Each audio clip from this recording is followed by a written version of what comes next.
Folks, hello and welcome to Tavern Chat. I'm your host, our Tenkar, your bartender in the OSR. We're going back to ShadowDark. We're going back specifically to the ShadowDark Quickstart.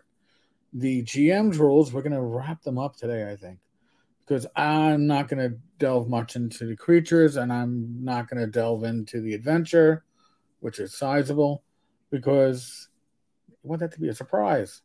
But let's pick up where we left off yesterday. Random encounters. Random encounters are a way to keep time pressure up. Remember, this is a game that is very time sensitive. Torches, 1 hour, real time. If the characters linger too long, they'll run the risk of more encounters. How often?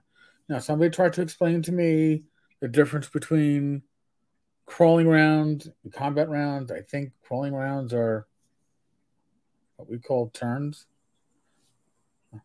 Sorry, I'm still trying to wrap that.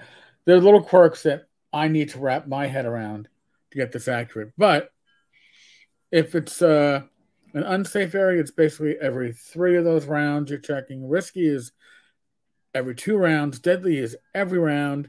You're rolling a 1d6 on a 1. This is a random encounter. Now, also, if your characters make a lot of noise, like combat, like breaking down a door, that could create another roll for a random encounter. And then they say for overland travel, check for random encounters based on hours and place of round. Distance starting, remember, close, near, far. What is it doing? There's a subchart for that. Anything from hunting to sleeping. Well, if it's sleeping, it might not even be found. I'm a strong proponent for random encounter charts that include random events. And there's a great random event table that comes up a little bit later, because not every encounter or every event needs to be deadly. And not all of these encounters need to be things that are going to be aggressive. But you should have a unique chart for your dungeon reflecting, the occupants. You're not going to throw, goblins in as a random encounter if there are no goblins in the dungeon. So it should be tuned for where your players are exploring. Reaction check. This is very cool because this is kind of old school, although a lot of times we kind of forget about it. But reaction check goes anywhere from 2d6. You get anywhere from hostile to friendly. It's an adjustment from the interacting character's charisma. So this is always a great way to turn your role-playing game into some actual role-playing. And it means that not all encounters need to be deadly. Treasure, there's a 50% chance a randomly encountered creature or group of creatures has no treasure. Now, before anybody goes, what, they have nothing? They have nothing of value. Treasure is value, nothing of value. Although if they're fighting with weapons, that could be considered treasure, even if they have no treasure, right? Most what you're going to be fighting, if they are humanoid, will have some kind of a weapon, even if they are poorly made. Traps. Add peril and surprise to crawling. Characters typically get to make a relevant check to avoid a trap's effect. Now, this I like. A tell. Most traps should have a hint or tell. Be careful not to make traps too frequent or the game pace will suffer. And that is true. Traps are like spice. A little bit goes a long way and it keeps your players honest. Finding. Characters who search a specific area or object for a trap automatically find it. I like that.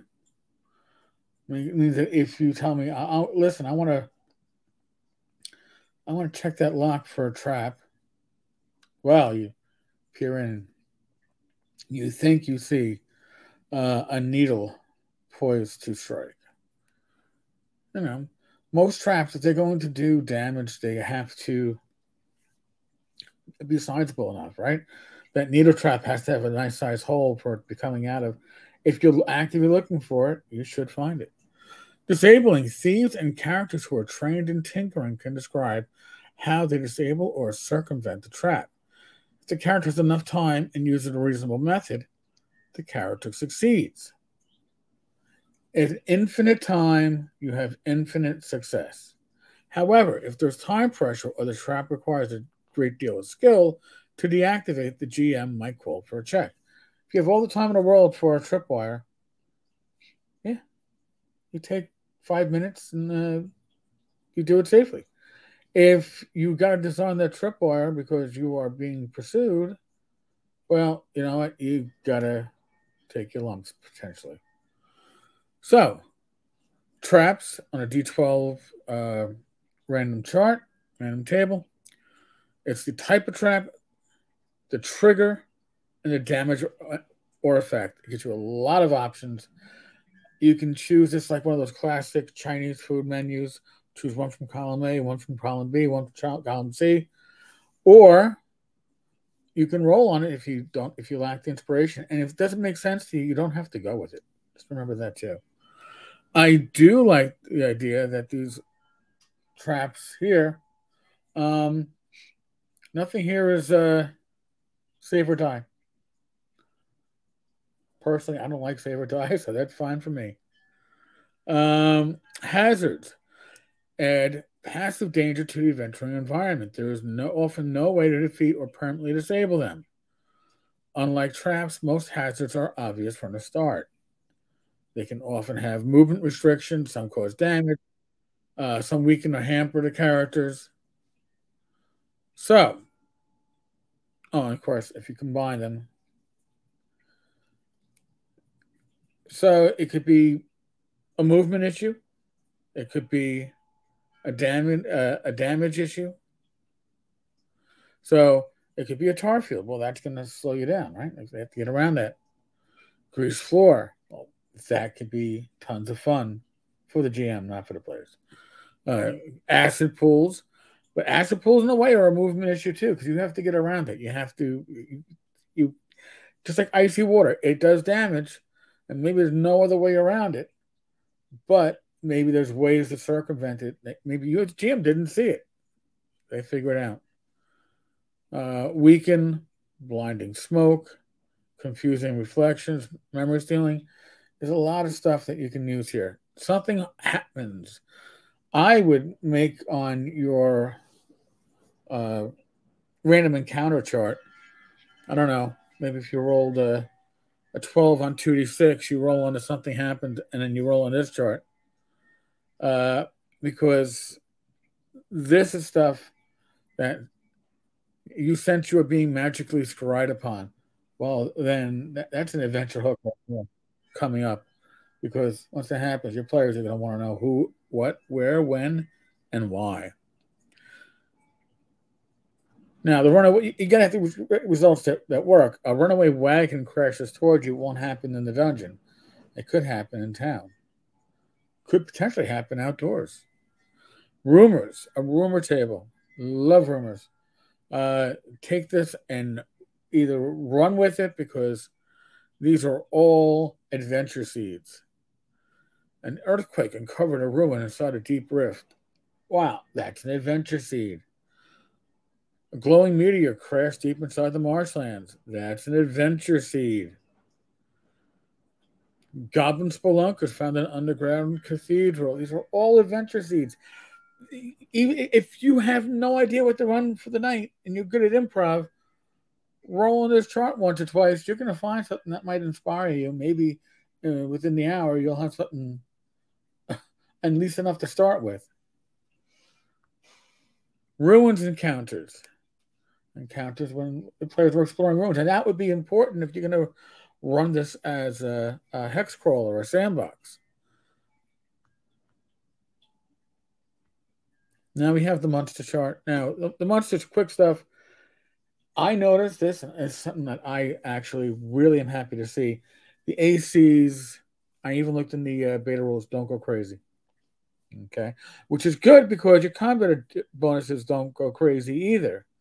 You know, they might start off pretty strong, especially if you're strong, but they don't go up much. So the power level, the power creep in ShadowDark is different, and that's something that I'd be very interested in really playtesting is the lack I see of power creep, the lack of the need of having your +1 hit every level from your fighter classes so they can start hitting you at some point. I do like that. Hit points. They give you sample hit points, by the way, or average hit points for all these creatures, in addition to their hit dice, which attacks, how many attacks they make, the damage they do, how much they can move, if they have stat modifiers. Now, if you're coming from the OSR, your monsters don't have stat modifiers, right? We don't really include that. You can see at the bottom of the screen, animated armor gets a +3 to strength. Well, you know what? They may only be a level 2 creature, but they have +3 from strength alone. The balance is different than a standard OSR game in that way, but it still feels very old school and OSR. So just things to think about. And two, now I'm looking at this, Constitution's +2. I would say that their hit dice, if they're D8 hit dice, the hit dice looks a little bit low. But I could be doing this wrong in my head. Now, of course, you can have creatures that are just average. Like your bandits don't need to have a plus in strength. You can change this around. Nothing says you have to keep this. So there's a number of pages of monsters. Remember, this is a quick start. It has a lot of creatures for your party to deal with.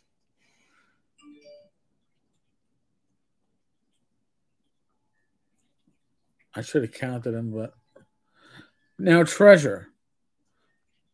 Treasure, of course, is the driving force of your PCs. Sure, some of them want character advancement, and treasure will help drive that. But I've always seen my players want new, bigger, shinier magic items. So, claiming treasure grants the characters XP and gives them valuable resources. Wandering monsters, again, only have a 50% chance of carrying treasure. The carousing rules are in the full rules. I read a version of them in the beta, and basically it's a great way to unload your players of their gold. Beautiful thing. Treasure typically occupies 1 gear slot. Coins occupy 1 slot per 100. But certain things might be determined otherwise. If you get a large coffer, right? Or you get a small statue, well, how small a statue is it? Is it 1.5 feet tall of bronze inlaid with semi-precious stones?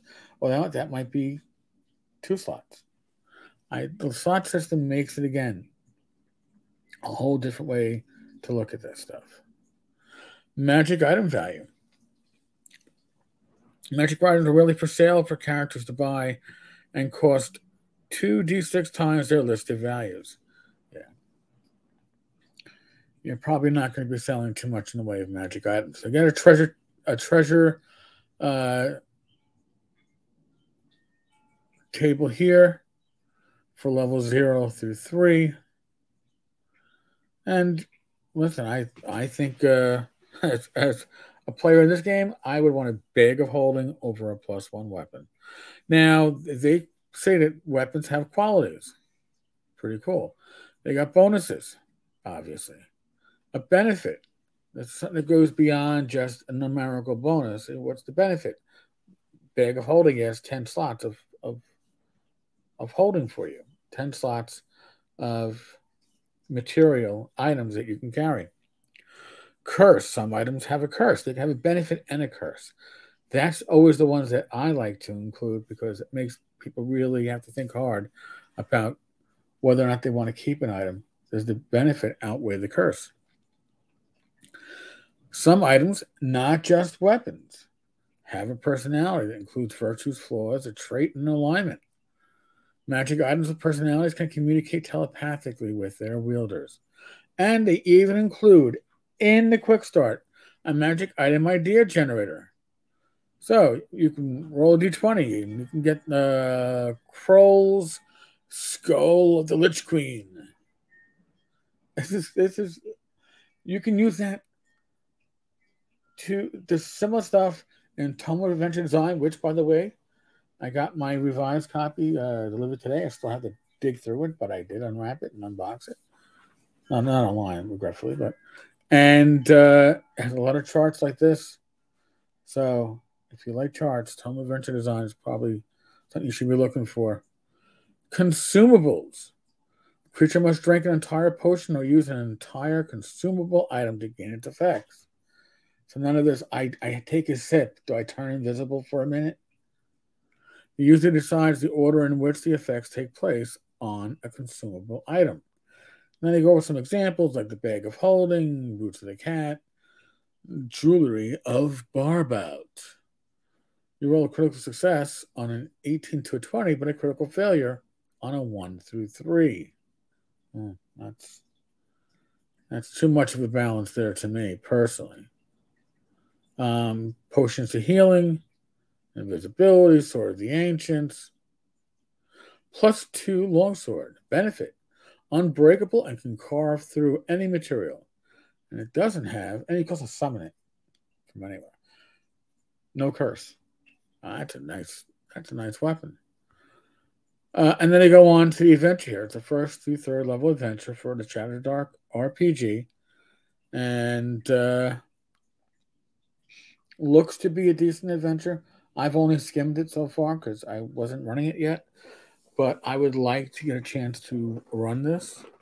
So I'm gonna have to give it a good read. But I won't be able to review it until after I run it because I don't want to give stuff away. All right. The thrill of gaming is to be surprised, right? So we'll leave it at that. Now, the name of the adventure, by the way, the Lost Citadel of the Scarlet Minotaur. If you like your adventures titled like that, and I kind of do, again, Toad, Tome of Adventure Design is for you. All right, folks. So tonight, this is Wednesday. I'm recording this Wednesday. I'll have to put up the link to the following, but we have Ken Spencer as a special guest on Talking Crit, and I believe we have guests for the next 7 weeks, either scheduled or penciled in. That is amazing, including, I understand that we will have Kelsey herself sometime in April on Talking Crit with Mike and myself. But tonight, it's Ken Spencer, 8 p.m. Eastern, 7 p.m. Central. Join us on this channel for an episode of Talking Crit. We'll talk with Ken for probably an hour or so for his current projects, and then we'll get into the This Week in Gaming Stupid. There's still been some stupid, although not as big stupid as we've had recently. But it should be fun. All right, folks, on that note, be safe, be well, God bless, roll those dice and roll them well. I will be back again tonight, 8 p.m. Hopefully I'll see many of you then.